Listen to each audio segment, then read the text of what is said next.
오늘 같이 공부하실 내용은 대단원사, 소화, 순환, 호흡, 배설의 두 번째 소화와 흡수 142페이지입니다. 오늘 같이 공부할 내용은 교재 142쪽 2 소화와 흡수입니다. 소화와 소화계 먼저 보도록 하겠습니다. 자, 소화란 무엇이죠?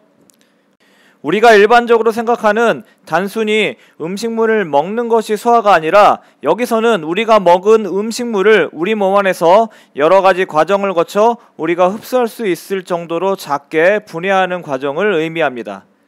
음식물 안에 들어있는 단백질, 탄수화물, 지방과 같은 영양소는 덩어리가 커서 우리 몸에서 바로 흡수할 수가 없기에 더 작은 상태로 분해하는 과정입니다.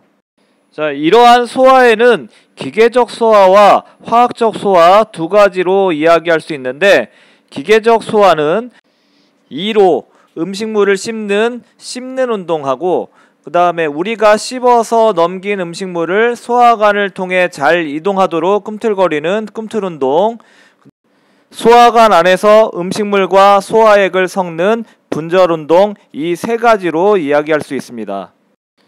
간혹 학교에서는 교과과정 개정 전에 단어를 쓰기도 하는데, 우리 그 전에 쓰던 단어가 저작운동, 연동운동, 혼합운동이 있었는데, 이게 새로 바뀐 단어가 지금 순서대로 표현을 하면 씹는 운동, 꿈틀운동, 분절운동이 됩니다. 참고하시고 학교 선생님이 쓰시는 용어로 우선 외워주시면 되겠습니다.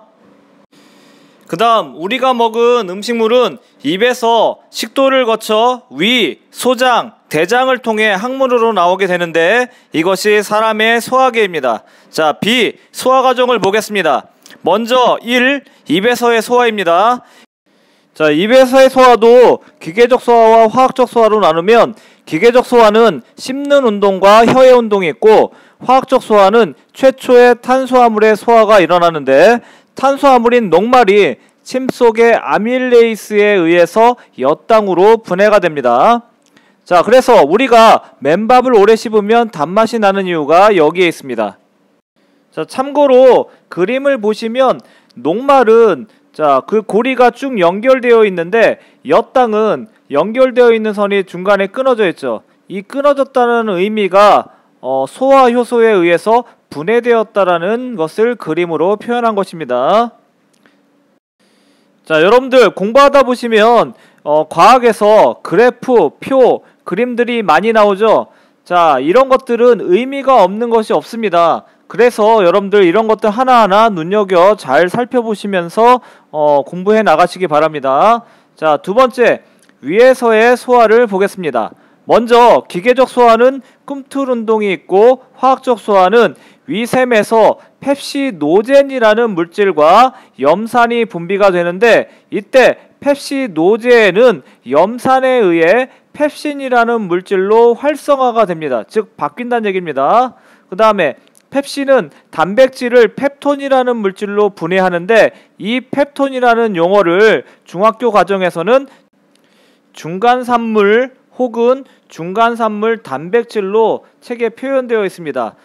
그래서 앞으로는 중간산물 단백질로 설명하도록 하겠습니다. 자, 그 다음 맨 밑에 염산의 작용이 있는데, 자, 이곳에 별표 쳐주세요. 자, 보시면 염산의 작용, 염산은 강산성 물질로 소화효소가 아니다. 소화효소가 아니란 얘기는 직접적으로 이 염산이 우리가 먹은 영양소를 분해하지 않는다는 얘기입니다. 자, 음식물에 섞여 들어온 세균을 제거한다. 중요합니다. 밑줄. 그래서 이거를 살균작용이라고 하고, 이 살균작용을 통해서 음식물이 썩어 들어가는, 즉 부패를 방지하게 됩니다. 자, 그 다음 세 번째, 펩신의 작용을 돕는다. 이것은 펩시노젠이 펩신으로 활성화되는 것을 돕는다라는 이야기입니다. 꼭 기억해 주시기 바랍니다. 자, 다음은 3, 소장에서의 소화입니다. 144페이지입니다. 자, 소장은 3대 영양소, 즉 단백질, 탄수화물, 지방이 최종 소화가 되는 곳입니다. 우선 기계적 소화는 분절운동과 꿈틀운동이 있고요. 화학적 소화는 3대 영양소가 모두 소화되기 때문에 조금 복잡하지만 중요하기에 잘 듣고 이해하셔야 되는 부분입니다. 자, 소장에서 분비되는 소화액이 있는데 이 소화액의 종류로는 쓸개즙, 이자액, 소장의 기타 소화효소가 있습니다. 우선 쓸개즙부터 정리해 보겠습니다.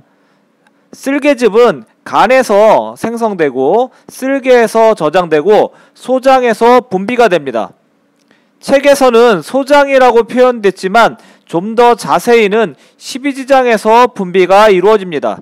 참고로 십이지장은 크게는 소장에 포함되는 부분입니다.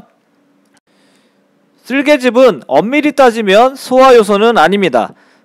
이 쓸개즙은 직접 지방을 분해하지는 못하고요. 지방이 잘 분해되도록 돕는 역할만 합니다. 자, 그 다음 이자액은 이자에서 생성되고 십이지장에서 분비가 됩니다. 이자액 안에는 3대 영양소를 모두 소화할 수 있는 소화효소가 있는데 책의 요 표 중간에 영양소의 소화 과정을 보시면 녹말이 아밀레이스에 의해 엿당으로 분해가 되고 단백질은 트립신에 의해 중간산물 단백질로, 지방은 라이페이스에 의해 지방산과 모노글리세리드로 분해가 되는데 이것이 지방의 최종 소화된 상태가 되겠습니다. 다른 표현으로는 최종 산물이라고 표현을 합니다.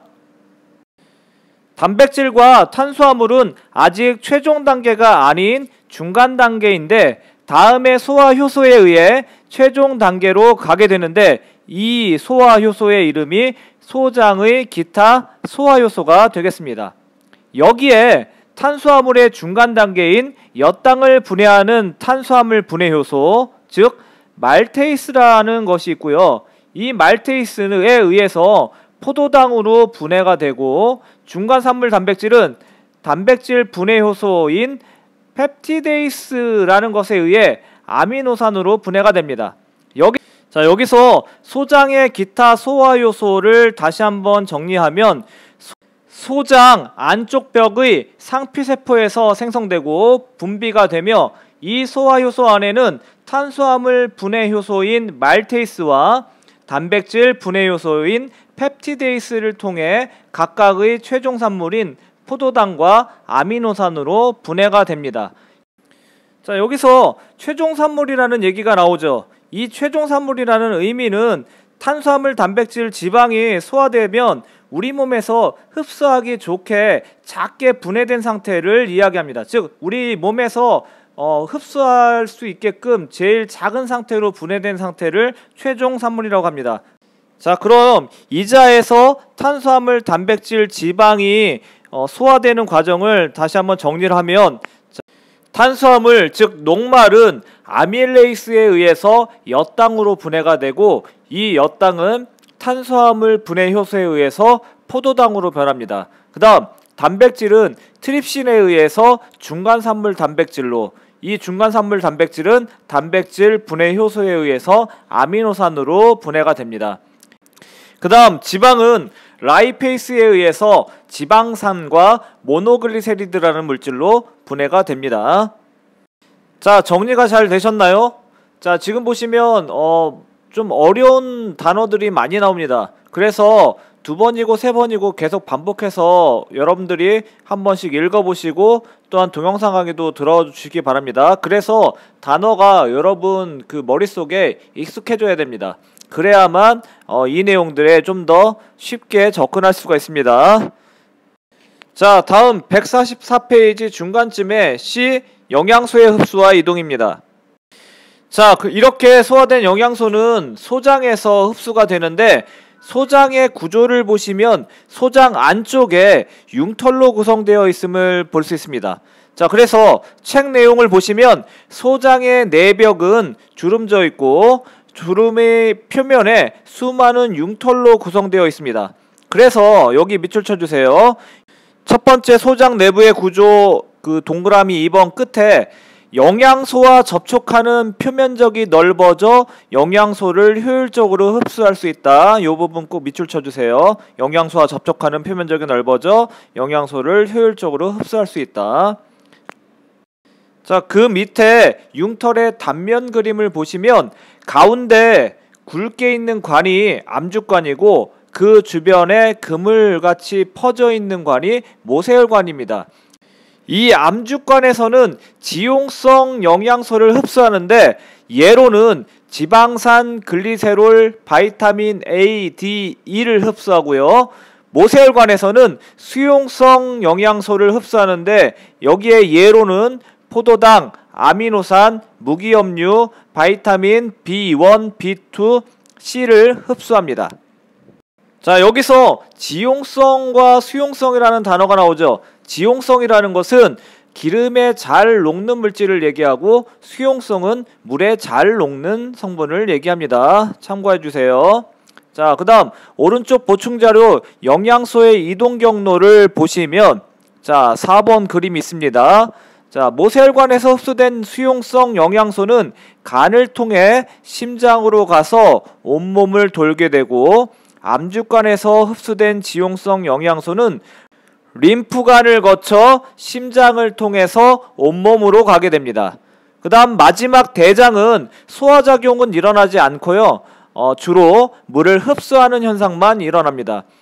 여러분 배탈이 났거나 장염에 걸렸을 때 설사를 하잖아요. 설사를 보면 수분을 많이 포함하고 있죠. 이 얘기는 우리 대장에서 수분 흡수가 이루어져야 되는데 그 수분 흡수가 이루어지지 않고 배출이 된다는 얘기입니다. 그래서 심한 경우에는 우리 몸에 탈수 현상이 일어나요. 탈수 현상이라는 것은 우리 몸 안에 있는 수분이 빠져나가는 현상을 얘기합니다. 자, 참고하시고 맨 마지막에 3. 대장의 작용 첫 번째 동그라미에 맨 마지막에 주로 물을 흡수한다. 이것만 밑줄 쳐주시기 바랍니다. 자, 오늘 배운 내용이 복잡하면서 외울 내용도 많습니다. 그래서 처음 듣는 용어도 많고요. 그래서 반복해서 들어보시고 모르는 내용은 꼭 바로 질문해 주시기 바랍니다. 오늘 수고 많이 하셨습니다.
말했다시피 이 세월호 희생자 유가족과 고기, 야채, 콩밥, 넛